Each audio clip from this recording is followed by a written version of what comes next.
I'm the mercenary, Flip Gordon.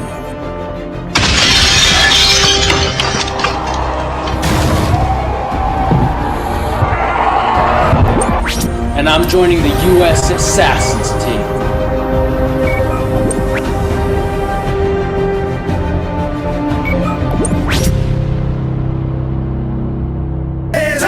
Yeah, this is USAssassin. They bout the action, ready to make it happen. Yeah, this is the elite government task force. Whole team is official, what more could you ask for?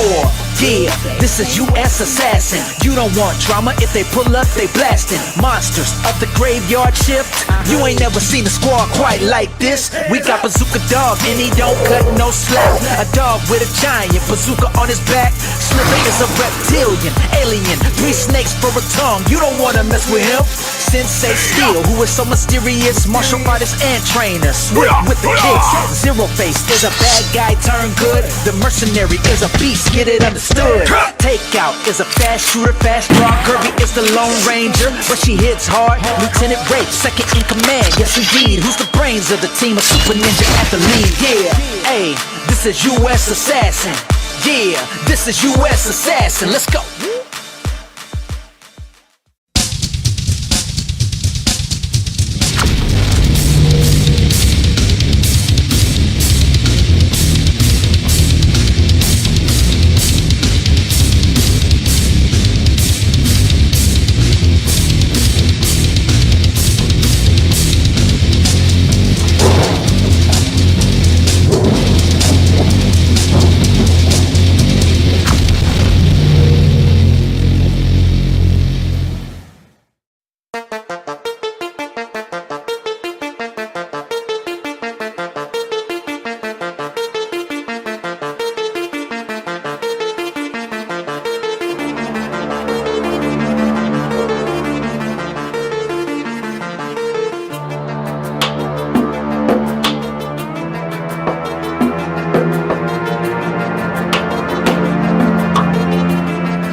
What happens to your favorite comic book characters when their series are canceled? A group of heroes break into the real world to track down their creator and demand to finish their stories so they can fulfill their destinies. Written by Mark Poulton, writer and co-creator of Graveyard Shift. With art by Cesar Madaro. Comes this beautifully illustrated 80-page graphic novel. Featuring a jam cover by the legendary George Perez and Cesar Madaro.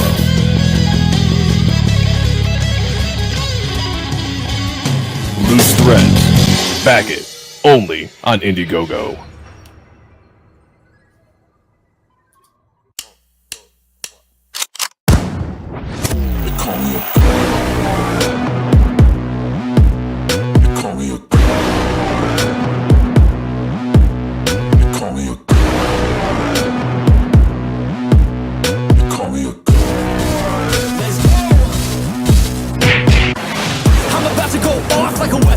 To the top, got a filled up engine. In my thoughts, obsession, I will not stop, no, I'm never second guessing. I got a God complex. Haters love to hate, but I never feel pressed. Got a lot on my plate, but I never get stressed. I'll take all the pressure like I'm acing this test. Tear it up like I'm Jason. I see the world like it's ready for the taking. I see this place like a game I'm playing. Straight to the bank to collect my payments. No negotiations, it's my way, I was born impatient. And like a damn Freemason, I'll run this nation. You call me a god. You call me a god. You call me a god. You call me a god. I don't know how to stop. I just go till I drop. Whether it's working or shots, give it all that I got. You can watch me work in my element. Anyone in the way is irrelevant. Wanna cross me, cool, not intelligent. Cause I don't forget shit like an elephant. Go ahead and tempt me, put it on the line and you'll come up empty. If I got time, I'm deadly. Never caught off guard, no, I'm always ready.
Primetime Poulton, keep it entertaining, you already knowin'. Outworking everybody and he don't ever quit.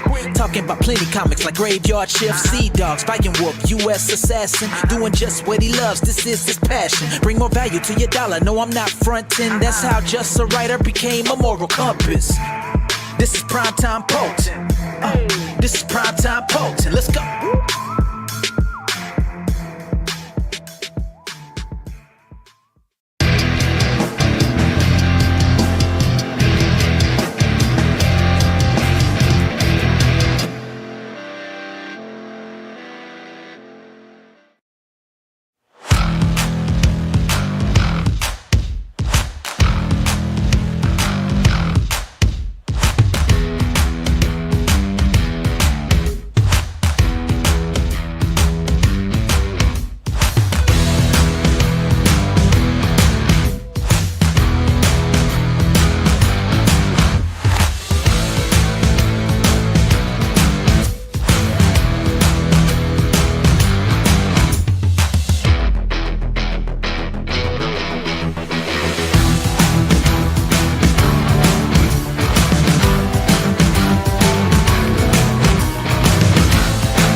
What's up, everyone? Happy Wednesday. It's the Moral Compass, Poppy, and this is Revolution, the last revolution of the year. And I'm not alone. I got Enrico Botta with me. What's up, Bada Bingster? Hey, what's up? Hi, Mark. Everybody.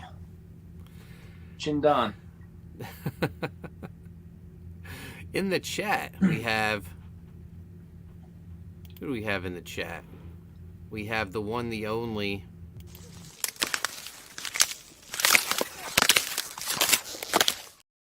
We got Where Ice would we Pick Mark be? Penguin. Where would we be without our trusty ice pick by ourselves? I know. Last revolution of the year, I take it. That is correct. We're going to take off next week. And Saturday is the last horror movie club of the year. We're going to take the last week off. I'll probably be streaming, though. I'll probably do some signing streams. I enjoyed streaming while I was signing when I was in Michigan. So I got some Koni Waves books I need to sign. So I'll fire up a couple streams, possibly over the weekend, and knock them out. It's been weird, Enrico. The Koni Waves books, I think, started arriving the beginning of December, and they all didn't come out once. They just came in different, batches. This week I got in the screenplay book, and I got in Renzo Rodriguez's cover, and tomorrow the foil cover Making Waves pinup books arrive. So Awesome. Yeah, I think I saw some posts about that floating around. I think the script for sure I saw. You made a post of that one. Yeah. Really happy with how the screenplay book came out. It looks great. I'm excited to see the pinup book. I went with a different type of foil. I use the same company all the time for my foil cover books, Hero and Villain. And this time I went with their almost like 8-bit foil. A lot of little blocks. So it'll be interesting to see how the artwork looks on the cover. Oh, cool. They sent me tracking, and they also said they included a little surprise in the package for me. So I can't wait to see what that is. Speaking of surprises, I had a big box waiting on my steps when Sean and I got back from getting pizza tonight. And I got in the latest batch of Slam Buddies. Would you like to see them, Enrico? Oh, absolutely. Let me fix my headphones for a second. Yeah, I hear a little echo. Yeah. Echo. Jeez, you How got a about big strategy. Jeez, you got a big strategy. All right, here we go. So this is a reorder of USAssassin. We got him back in stock. Yeah, just in time because as you can see in the banner down below scrolling, USAssassin 4 Dogs of War launches January 12th on Fund My Comic. Can't wait for that. This whole batch is Dogs of War themed because we got in not just the reorder of Sea Dog, but the corrected Sea Dog. The original Slam Buddy missing his anchor medallion. This one has it. So happy to get a corrected Sea Dog in. And then the newest member of the Slam Buddy, Haunted Pizza Slam Buddy line, Bazooka Dog. Oh, super cool. Now look at the scale on this. Perfect. We got USAssassin and his little dog sidekick. I love it. So these will be available in the campaign. We have plenty of Bazooka Dogs. I just got a small batch of reorders for USAssassin because we made him available last campaign. So people, I think, the big fans that are into these Slam Buddies probably already have him. But yeah, I'll show off some more stuff from the USAssassin campaign later. Let's finish going through the chat. Mark Penguin asking, is Joe Sontag the voiceover for Loose Threads? Yes. Yes, he is. He's also in the Viking Wolf trailer. He's the guy who screams Viking Wolf at the end. Because you may not know this, but Joe was in a band. Once upon a time, Joe Sontag was in a band. And when I was doing the Viking Wolf trailer, just had this badass instrumental track for the trailer, and I was like, Joe, I have this crazy idea that you just scream Viking Wolf at the end of the trailer. And he was like, yeah, I'm in. And turned out even better than I expected. And Joe did the Loose Threads trailer because I was so impressed with his Reaper Destroyer trailer. And I thought he was just going to do text. I sent him a script on the text that I wanted on the trailer, but he ended up doing a voiceover. So that's awesome. We got Duck Bacon in the chat. Hail Poulton. Yeah, what's up, Duck Bacon? We got Christopher Bouchard. Happy holidays, my friends. To you as well. Duck Bacon says Joe never talks about his band. Yeah, you would think he'd bring that up. I used to be in a band myself, guys. You guys should go check it out on YouTube and elsewhere, I guess. There's a SoundCloud or whatever. The Color Field Theory. Say it again? The Color Field Theory. Oh, okay. And you played drums, correct? I did. I played drums in that band for a while. We were like an alternative rock band. Nice. Yeah, guys, check that out. Color Field Theory. Color Field Theory. There's a trailer for a documentary that was never released about our band floating around YouTube somewhere. Oh, wow. Was that a self-produced documentary, or was someone making a documentary? It was made by a company called Red Jacket Films, I think it was. Oh, that's really interesting. Yeah. There was a big music scene, back in the early aughts and late 90s and early aughts in Philadelphia and New York area, and we were part of that. It was pretty interesting. There's a web series called Sadie the Web Series, and me and other members of my band make an appearance in there. We did some music for the web series, but we also appear in the show. So we're in like one episode where the lead character goes to meet this band she used to play with, and my band plays the band. Yeah. Very cool. So anyway, I digress. Sorry, guys. No, it's all right. I find it interesting. We learn more about our panelists. Enrico, Christmas coming up, just 5 days away. Are you all set for Christmas? I'm all set, except for rapping. I gotta get down in the basement and rap.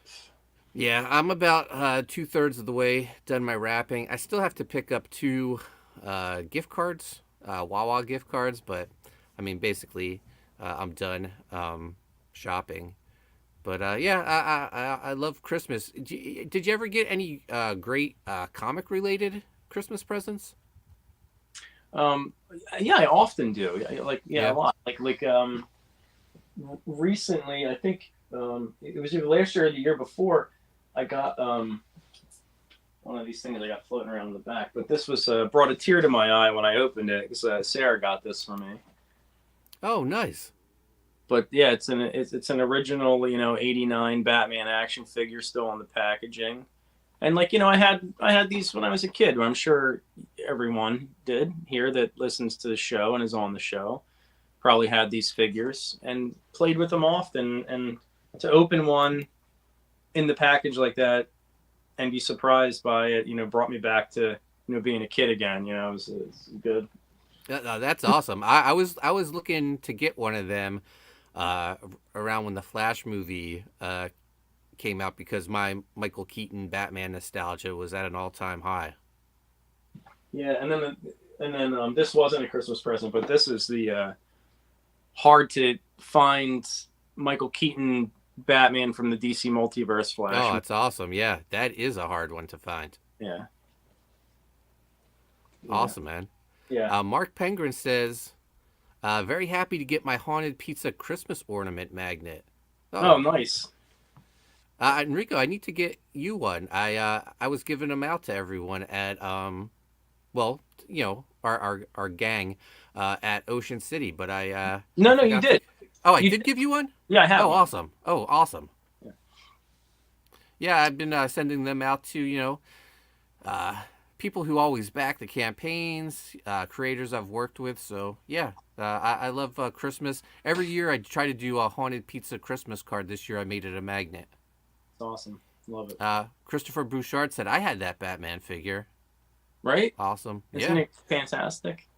We got Missy Duran in the chat. What's up, Missy? She's new here and learning the chat etiquette. You'll catch on. She had a question earlier today. She asked me. She wanted to know if we could talk about how we got into comics. She wants to know our origin stories, Enrico. Would you like to go first? No, you go. You're better. Yours is better. Okay. All right. So You actually worked on a real comic book. So I got into the comic book business. I always loved comic books. I wanted to be a comic book artist. That was like my plan. That's what I wanted to do. When it was time to go to college, I wanted to go to art school. And my parents were like, "We're not sending you to college to learn to draw. You already know how to draw. You get a real degree." So I ended up with a marketing degree, and afterwards, they told me I could enroll in art school if I wanted to, and that didn't work out because they wouldn't sign for me to go to the Art Institute of Philadelphia because I still wasn't old enough to I guess sign the school loan for myself. So that didn't work out. And the only job I could find after college was working in a Macy's department store. I worked in the men's department, and my first night there, this guy from the young men's department, cashier, wanders over, and he starts talking to me. He goes, "Hey, everyone says this new guy's really quiet. I had to come over to see if I could get him to talk." And that person happened to be Dexter Weeks. And he started talking to me. He asked me what I went to school for, and I said, "Oh, I got a degree in marketing, but what I really want to do is make comic books." And his eyes lit up, and he goes, I go to the University of the Arts. I want to make comic books too." And right then and there, we became best friends. Planned a mandate to go to the Philadelphia Comic Fest. And what year was this? This was 95. Okay. This was Comic Fest I guess was 96 because it was in January.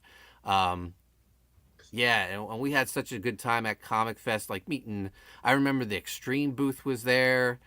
They were just like all of them guys just had like wads of cash in their hands, selling like their Extreme Zero convention book. But we met them. We met like Casada and Palmiotti for Ash. That was the year McFarlane debated Peter David. Yeah, I was there too, Mark. Yeah. Oh, yeah, it's awesome. So Dex and I just started hanging out, and we started planning a comic book with a classmate of his, and that comic book was called The Holiday Commandos. It was a team of superheroes, each member based on a different holiday, and we made a full book, but we had no idea how to distribute it. So we like handmade a couple Ashcan copies. I've shown it off before on my channel. I wanted to release it. I reached out, like I've always remained contact with Dex. You guys can catch him every Sunday on the Writhe Payne Horror Movie Club. But the third member, Mike Moore, I lost contact of him.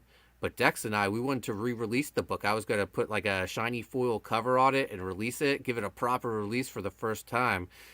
We reached out to, I found Mike on Facebook. We reached out to him and said, "Hey," told him about like my success in comics. I want to release this. And he goes, "Oh, I've been working on a revamped version of it."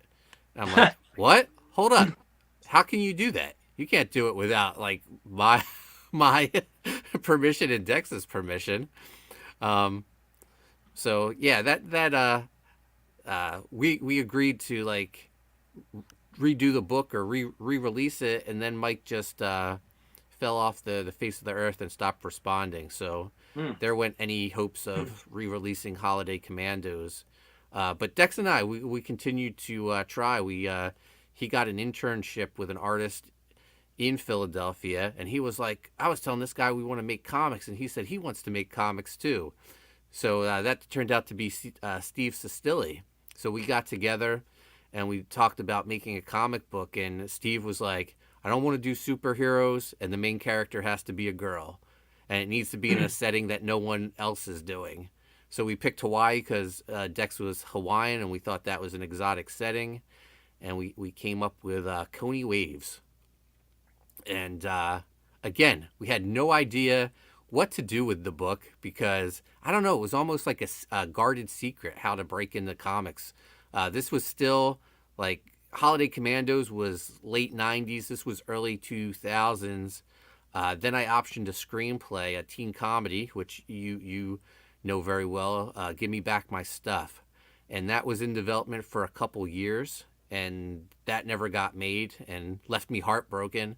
And when that ended, things started changing. Like the internet was more prevalent. Publishers were putting their submission guidelines on their website. And I was like, oh, I think we can do this now. I think we can actually make a comic book. And we had like a good chunk of Koni Waves already done. So we started sending off to publishers. And we ended up signing with our Arcana Studio, and we got released in May 2006. The first issue came out the same day as Civil War. I want to say Civil War #1 and Infinite Crisis, the last issue of Infinite Crisis. So we were up against like two heavy hitters in books, but we kept plugging away, kept doing Koni Waves. I caught the eye of Rob Liefeld, started working with him, and Rob took me to, gave me my big breaks working on Evangeline, then over at DC, and then I've never stopped making comics since then. So that's my abbreviated origin story. It's a good one, Mark. And at DC Comics, what did you work on? Oh, I worked on Savage Hawkman. The Savage Hawkman for the New 52. New 52, that New 52 zero issue omnibus, my biggest royalty check I ever got. Yeah, that's awesome, man. Yeah. And it's cool because they actually like released some Hawkman New 52 toys, like an action figure, a Hot Wheels car. So it was cool. Also, like they use like some of my Hawkman New 52 stuff in like the DC like DK Encyclopedia for that year. So it was cool to see that in there as well. Yeah, that's really cool, man. Christopher Bouchard says the toys from Kenner are so many memories. Yeah, they Kenner. sure are, man. I had all of them when I was a kid, man. Like all of them, except for the Penguin. Yeah, I don't know why. I never got the Penguin. He says, Enrico, I just got the McFarlane Batman and Robin Mr. Freeze Build-A-Figure. Oh, that's awesome. That's a good one. I think I want to get the McFarlane Spawn Batman set. I didn't get it upon release, so now I'm going to have to probably pay a premium on it. But It comes signed too, right? Yeah, some of them do. Yeah. I think I want it. I don't know. Keep going back and forth on that one. That McFarlane's Batman set with all the Hollywood Batman, that's pretty cool too. It's cool, but it was almost $200, right? Yeah. Ish. Yeah. So that's a big expense for all those figures. Yeah. So Enrico, your origin story. How did you get into? Well, my story. Yes. So I never really. So I never properly broken into comic books, but my story is like comic book adjacent. I started out making comics for myself in high school, and that's all I wanted to do was be a comic book artist or writer. I wanted to do both. I wanted to write and draw, just like Todd McFarlane's Spider-Man. So I started drawing, and I started sending submissions to Marvel. I remember looking up the editor of Spider-Man at the time was Mark McLaurin. I started faxing him samples. And we went back and forth for a while, and I felt like I was getting close that he was going to break and give me something, but he was just really gracious and was just giving me advice. So after that, I started working on a couple creator-owned books, and then my art teacher said that he knew an artist who had her own studio. She had her own studio, and she had a Disney contract, but her studio was a collectibles studio. So I went over there, and and I was the best artist in the class, high school yearbook kind of thing. So that's why my art teacher would always like kind of give me extra stuff to do for school. And that's why he singled me out and sent me over to this person, because she needed like an extra employee, like a studio person. So she hired me to work at the studio. So there I learned how to start designing and creating collectibles. Started sculpting there and designing everything from little ornaments to full-on action figures and collectible mantle clocks for the Disney parks. And that was really awesome. So I got a lot of exposure to all aspects of design. And then I took some of the work I did there. I worked on a line of figures for Farscape, a sci-fi show called Farscape. It was a Jim Henson production. I worked on those figures. I sculpted them. And the Dargo figure was the one I worked a lot on. And I took that and a few other things, did this line of monster action figures that never got produced, classic monsters. I took those things over to McFarlane Toys because I saw in an ad, it was either in a magazine or on a website, and I saw an ad that they wanted sculptors, and the sculpting studio was in New Jersey, in Bloomingdale.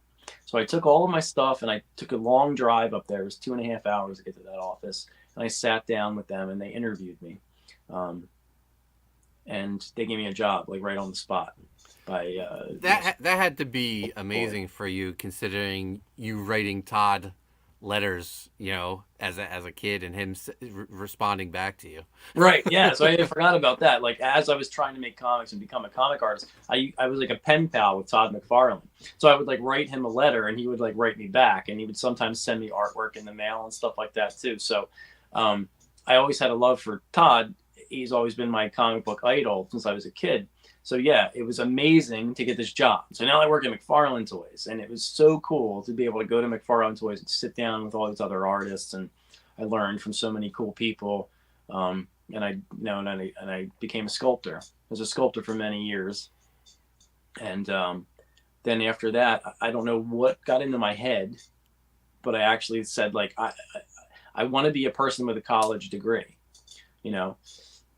Because prior to this, going to McFarlane Toys, I was at University of the Arts in Philly also, but I dropped out after the first year because I couldn't pay the tuition anymore.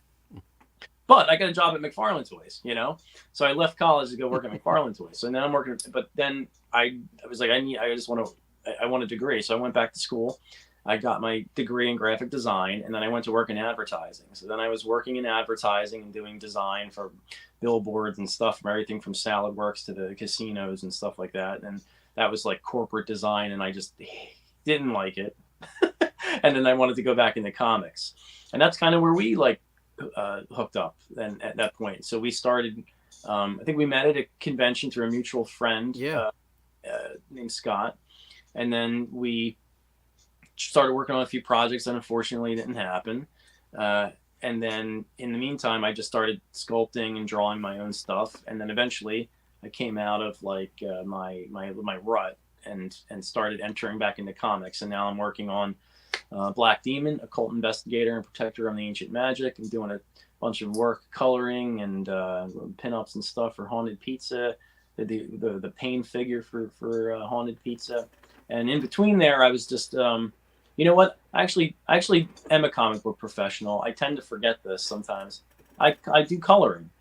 Yeah. So yeah. I do coloring. I'm actually a comic book colorist, published. I've done covers to a bunch of different books, from Vampirilla to the Department of Truth, and even Red Room for Fantagraphics. So yeah, you work a lot with Matt Dalton, Viking Wolf artist. Yep, colored stuff for Matt. So, but yeah, that's kind of my my origin story there. Mark says, so Enrico wasn't on the Liefeld message boards like the rest of your clique. Interesting. I was in the McFarlane message boards, but what's funny is I did think that I broke into comics at one point because Rob messaged me and we started working on something, and then it didn't happen. But Yeah. I was excited about that when I got that call from Rob, and that was text actually. Message, like DM. like a DM, Yeah. DM, and then that turned into like email and stuff. But then it didn't go anywhere. But maybe one day that can still happen. Christopher Bouchard says, I found that Spawn figure from that Batman and Spawn 2-pack. Awesome. That's awesome. We got Ja Rowe in the house. What's up, Ja Rowe? It's been a while. Merry Christmas, guys, in the chat. Merry Christmas to you as well. Ja Rowe has a trading card in the Writhe Payne set. Merry Christmas. Awesome artist. Ja Rowe.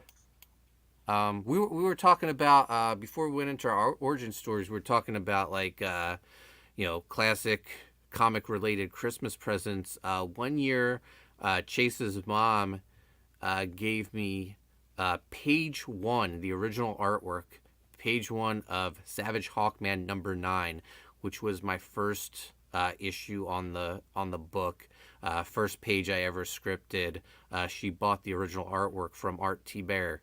So Wow. that was an incredible present, and every year my presents are usually comic related, whether books or toys or statues. So yeah, but that one that really artwork stands that out. you got, I have to ask, is it lettered on the original artwork, or is it just the virgin artwork, and then they obviously Yeah, it was just letter? just the virgin artwork. It was Okay. Art's inks, and I think Art probably inked Blue Line, Joe Bennett pencils. No, Um, that's still yeah, great. I think they were doing the lettering digitally at DC at that Yeah, point. I think they had a whole department. When I got I toured DC's offices when I was working on Hawkman. I was in the city and asked my editor if it would be cool if I could stop by, and he gave me a tour of the offices when they were still in New York, of course. So yeah, that was a memory I'll always remember. It's amazing. Oh, you know what? I got to add one little funny thing. Like, I had a job at Marvel. So, Really? Oh yeah. Oh man, looking back on it, I want to smack myself in the face. But like, I interviewed at Marvel. I just sent in for I applied for like a job there in the back office, and it was so it was like a creative position for design and stuff. Mm-hmm. So I got the job. They hired me, and it was pretty cool. And then for family reasons, I decided I just couldn't move to New York. Like, I couldn't do it. So I had to just stay here and take care of business, so to speak. So I couldn't move my life over to New York. So I actually called them back up, and I was like, I'm going to have to rescind accepting the offer. And they were really disappointed, and so was I. But I did it anyway. And then that's when I went and I started working in advertising instead of taking the Marvel job. So it was sad because when I got that job, it was actually really cool. They were like, "Hey, you can start doing the design on this stuff," and then they're like, "You want to work on books? Get you working on books and stuff like that." So I often like lay awake Oh wow. and think about that because I could have been a designer there at Marvel, and then segued into working on books. Wow. That never happened. Oh man. Ja Rowe says a Rob project didn't happen. No way. Yeah. Yep. Nah, I often think about that huge Supreme crossover that I outlined. That Rob gave me some key artwork for, and was like, make a story around this. And man, it would have been Supreme against the whole Extreme universe. That would have been incredible. Maybe we need to just change the names on all the stuff in the book. Yeah. Well, I mean, Rob doesn't own Supreme anymore. Platinum Studios does. So who knows? I talked how I reached out to Platinum at one point to try to borrow Badrock for a cover, and they entertained me. They heard me out, but it just didn't work out. So who knows? We keep making noise over here and raising funds for books. Maybe they'll take me a little more serious next time. For sure. We got Mike McMahon in the chat. What's up, Mike? Merry Christmas in a couple days. Yeah, Mike, check your mailbox. I sent you a package, so you should have it in a couple days. Merry Christmas, Mike.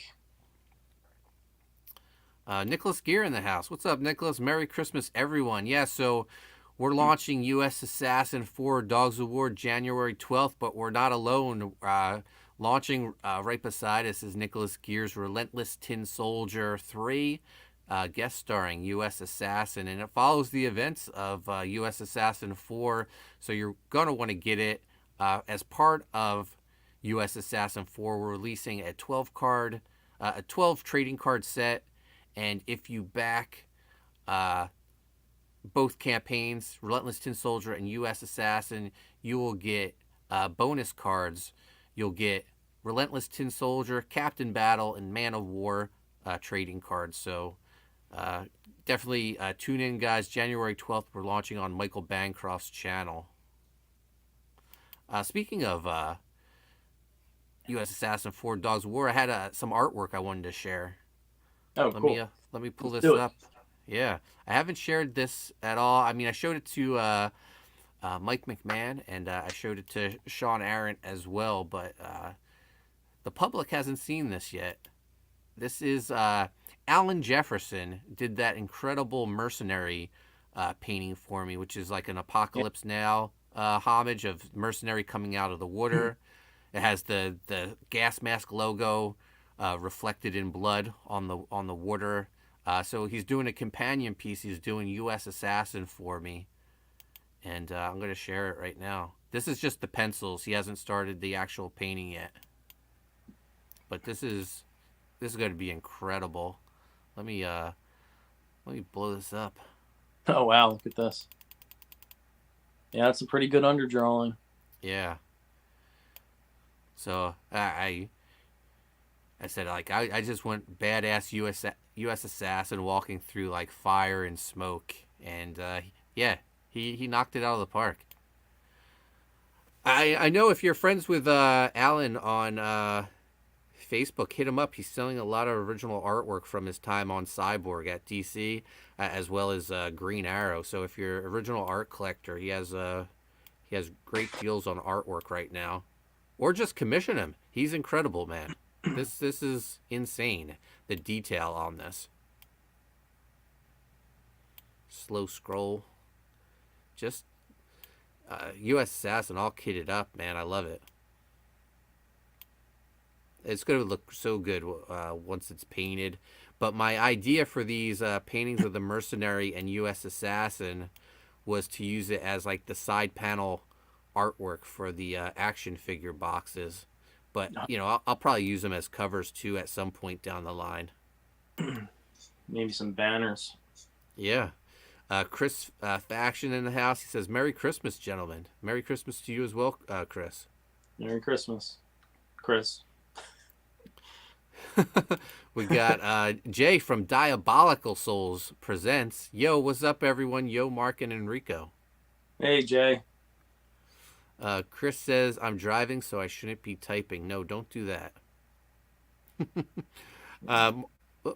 I just X'd out of my screen. Mark Penguin says, what's the point of that company owning that Liefeld IP if they don't do anything with it, not even reprints?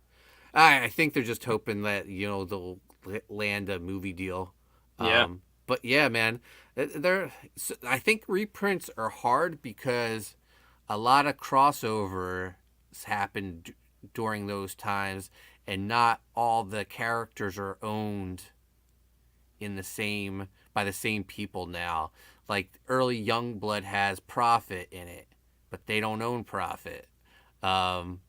So it makes things a little harder, I guess. But I don't know.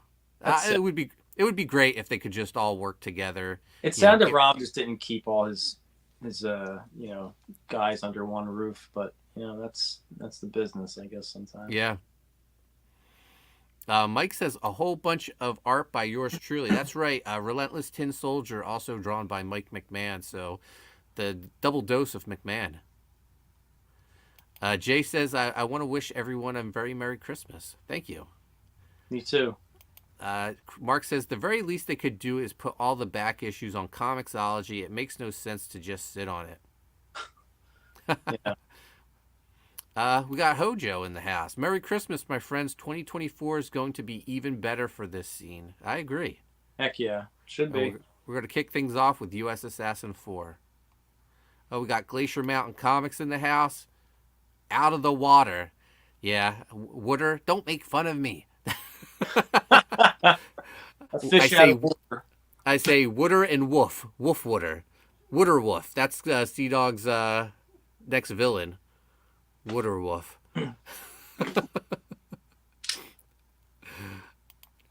Nicholas Gear says, 2 great campaigns with Mike McMahon art, and don't forget about Mike's art book. That's right. As part of Dogs of War campaign, we're going to offer the U.S. Assassin Art of Mike McMahon hardcover. There's so much Mike McMahon U.S. Assassin artwork.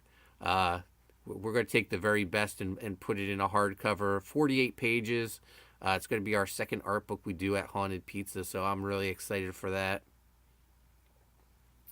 Mike says Alan Jefferson nailed it. Yeah, it's a killer piece. We got Phil Diaz from Zaid Comics in the house. Hey, what's up? Duck Bacon says awesome. Zaid Comics says, dang, that is sweet. We got Levi Skeen in the house. Hail to the chat. Hail to you as well. So we're caught up with the chat. So that's the Alan Jefferson piece. Absolutely fantastic. And then another thing we do for the U.S. Assassin campaigns, we do collector cases that come with all the different books that we offer in the campaign. So for Volume 4, we're offering Mike McMahon's cover to Volume 4, the Cedric Nacon Virgin wraparound cover to Volume 4, the Art of Mike McMahon hardcover, and then we're offering U.S. Assassin War Stories. Now that's Volumes 1 through 3 collected manga size. So 4 books. It'll come in the collector's case. We usually throw a Mike McMahon sketch in there. And this will be the if you've collected all the collector cases, they have the old G.I. Joe toy theme with that, the character with that, yellow, red, orange explosion behind them. So that's what we're doing. Case 1 was U.S. Assassin and Bazooka Dog. Case 2 was the Mercenary. Here's the artwork for Case 3, recently colored by Anthony George. Let me pull that up. There we go. Slither is the cover boy for Case 3. That background looks so much like the old G.I. Joe, cards, card backs. Yeah. So, for the collectors out there, people have asked if we were doing the collector cases. I sort of shied away from doing them because everyone started doing the collector cases, and then the company that supplies the collector cases really upped the price on them. But I figured I'll keep it. I won't do it for the other campaigns, but I feel like I almost have to for U.S. Assassin. It's expected. So the collector cases are back. All the books will be in it. So if you're one of the people who collect them, there you go, guys. You'll have a chance to keep your set going. Mark Penguin says, yes, thanks for doing the case. Glacier Mountain Comics says, badass Slither. Jaro says, such a dope character design. You can thank my son. He created Slither when he was, I want to say 6 or 7. Whenever Mike and I were working on U.S. Assassin. Well, yeah, I guess very early U.S. Assassin. My son drew this giant version of Slither, and snake, a reptile man with 3 snakes for a tongue. Well, what's not to like, Enrico? And that's right. What's not to like? Exactly. Yeah. I posted a picture of him, and Mike was like, he has to be in the book. So Slither became a member of the book, probably like one of the most popular. And that's the same thing. Chase and I were playing with Legos, and I took a German Shepherd Lego and Lego bazooka and stuck it on the German Shepherd's back. And I said, "Hey, Chase, bazooka dog," and he thought that was hilarious. And Mike was like, "Put him in the book too," but Mike was just kidding about that. I didn't realize he was just kidding, so I put Bazooka Dog in the book. And Slither and Bazooka Dog, probably the two most popular characters in USAssassin. They're awesome. Yeah. So yeah, there's the collector case. January 12th, guys. USAssassin 4 Dogs of War. I haven't even mentioned it. Guest stars my childhood hero, Roddy Piper. How cool is that, man? Super awesome. Yeah. But man, now, how did you get the license for using Roddy Piper? I saw people were making a Roddy Piper comic book called The Gilded Avenger. I became an instant fan of it, and I would always retweet their tweets and promote it. And the artist hit me up and asked if I would be interested in doing a pinup, because at the time I was doing a lot of pro wrestling kids books. So I was like, yeah, I would love to. I did artwork of Roddy, and they used it as their back cover. They're doing a British Bulldog book next, so they asked me to do artwork for that again. They said, yeah, that they would like to keep the relationship going and have me draw the back covers of all the books. So definitely. Oh, that's awesome. But yeah, I was like, oh, do you think it would be possible to like borrow Roddy for like a cameo or appearance in USAssassin? And they were like, I don't see why not. Let's get you in touch with the estate. So they put me in touch with his wife, Kitty, and I presented her my idea, and she loved it. So we got Roddy Piper for a full issue of USAssassin. That's so great. Yeah, I can't believe it. Like, Roddy was such a huge part of my childhood. My dad would take me to the Spectrum to watch WWF back in the day. I had my Roddy Piper LJN figure. Oh yeah. I just at the time he was like the most hated wrestler in wrestling, and I think the reason why he was so the reason I loved him so much was because he was so hated. Because I'm this quiet, shy kid, and he just runs his mouth against anyone. So I thought he was the coolest guy ever. That's awesome. And for him to go on to make iconic movies like They Live and Hell Comes to Frogtown. I think I want to watch They Live soon. Yeah. Oh, They Live is such a great movie. We should have a watch party. Let's do that. Oh yeah, that would be fun. We should do They Live commentary.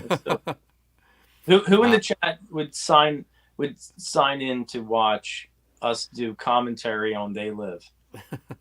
Live commentary. Nicholas Gear says, I need to get Hacksaw an issue of Tin Soldier. Ho. Speaking of watch parties, so Sean and I, we recently watched Fog City. Fog City is from director Steve Walsh, director of Kill Her Goats, which we talked about a lot on this channel. That was a crowdfunder that I backed. So we watched Kill Her Goats. We loved it. I went back and bought his first film, Muck, which I loved even more than Killer Goats. And then when he released the crowdfunder for Fog City, I was like, I have to get this. So I recently received it. I got the nice Steelbook Blu-ray. Sean and I sat down to watch it. And I think, like, from an aesthetic look, it's his best movie. Like, he just keeps getting better and better as a director. I want these movies, Enrico, to connect so badly. Like, there's pieces of each movie in it, but he hasn't explained like what the connection is. Like the houses, some of the same houses are in it, some of the same cars. There's got to be a connection to the world. Right? It's the same. It's the same town. They all take place in the town of West Craven. Yeah. So it's so cool. I was hoping this one was like finally going to tell you what causes all this like craziness to go on in the town, and not quite. There's a kind of a surprise ending, but man, I'll continue watching and supporting everything this guy does. He commented once when we reviewed Killer Goats, that he said it sounds like we had just as much fun watching the movie as he had making it. So Yeah. I don't know. Maybe we can get Steve Walsh on the channel at some point to talk about his movies. But guys, if you enjoyed Killer Goats, go grab Fog City. It's everything you loved about Killer Goats, man. It's a fun concept. It's a group of young hot people trapped in a house when this mysterious fog sort of traps them from getting out. So very cool. Glacier Mountain Comics says, "What's the zombie movie with Piper and Kurt Angle? It's Pro Wrestlers versus Zombies." That movie is terrible. Lots of pro wrestlers are in it. I actually have a copy signed by Roddy Piper, but it's a terrible movie.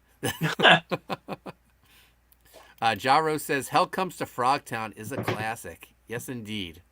Oh, we got Agent Cub in the house. What's going on? Oh, we're just kind of wrapping up this episode of A Revolution. We talked a little bit about Christmas, our origin stories in the comic field, and talked about the upcoming USAssassin 4 Dogs of War. Just a reminder, Koni Waves is closed. Writhe Payne is closed. The Fund My Comic is still open. I'm going to probably close that down soon, though. But guys, don't be a bum. Go back type 1 for our boy Sean Ahrendt. He couldn't make it because he's prepping for the big holiday episode of Ott and stuff tonight. And then he's going to take off for a little break to go visit family right before Christmas. But man, thanks for joining us, everyone, tonight. Make sure to tune in Saturday. We're going to talk about Jack Frost. I think I might watch it tonight. See if Chase wants to check it out. Killer Snowman movie. Go watch it. Enrico, anything else you'd like to add before we tell people where they can find us? No, I think we covered it all pretty good. Awesome. Where can they find you, Enrico? Enrico Botta on Instagram. Enrico Botta on X. Yeah. Also lurking around Spawn message boards and groups. Still have a few SpawnCon posters left. I actually got like a pretty big influx of them yesterday, which was pretty nice. Crazy. Yeah. And like now we're getting, dwindling down on them, but still a few left, and they're becoming pretty collectible. That's awesome, man. Agent Cub says, "Time to take a nap." Nicholas Gear says, "I'll be the first to say about Jack Frost, Shannon Elizabeth." Oh, yes. One of her earliest films. And Mark Penguin says, "Mark forced Sean to move into that storage unit. That's why he's not here." Ha ha. I got a storage unit. Haunted Pizza just outgrew my basement, Enrico. I had to get a storage spot. So I know, it's so great, man. Yeah, I'm going to move all the books that I'm publishing over there. All the Slam Buddies, too. They're taking up space as well. But it'll be nice to get them in their own space that won't be invading my space, if you know what I mean. But that'll do it for this week, guys. You can find me on Twitter and Instagram at Koni Waves. Koni Waves fulfilling now. In fact, I'm going to go pick up some more signed books from Dex after we end the stream. Writhe Payne heading off to the printer. Hopefully in the next week. I want to get that order out before the year ends for tax purposes. And guys, just a reminder, this Saturday is the Writhe Payne Horror Movie Club. We didn't want to do it on Christmas Eve. We're going to be talking Jack Frost, so make sure you watch it. Guys, thanks for watching. We'll see you Saturday. Bye. See you guys.